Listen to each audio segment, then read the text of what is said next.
Welcome to this tutorial on switching from Universal Analytics to Google Analytics 4 setup.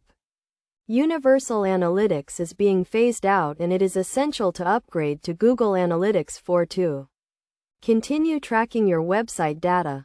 First, you need to create a Google Analytics 4 property. To do this, log into your Google Analytics account and click on the admin button at the bottom left corner. Then click on Create Property and select Google Analytics 4. Next, you will be asked to enter your property name and select your industry category and reporting time zone. After setting up your property, you will receive a measurement ID which you will use to track your website data. To set up data collection, you need to install the Google tag on your website. You can do this by copying the provided code and pasting it into the head tag of your website. Alternatively, you can use Google Tag Manager to install the tag.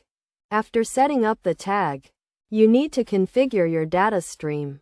A data stream is the source of your data, such as your website or app. To configure your data stream, click on the Data Streams tab and select Add Stream. Then enter your website URL and select your stream type. It is also essential to set up event tracking to track specific actions on your website, such as form submissions or button clicks.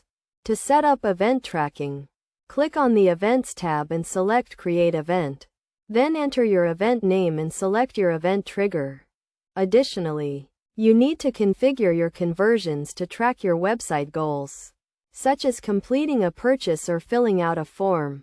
To configure your conversions, click on the Conversions tab and select Create Conversion Event. Then enter your conversion event name and select your conversion trigger. Finally, it is crucial to test your setup to ensure that your data is being tracked correctly. To test your setup, click on the Debug View tab and verify that your events and conversions are being tracked correctly. In conclusion, switching from Universal Analytics to Google Analytics 4 setup requires creating a new property, setting up data collection, configuring your data stream, setting up event tracking, configuring your conversions, and testing your setup. By following these steps, you can ensure a seamless transition and continue to track your website data effectively.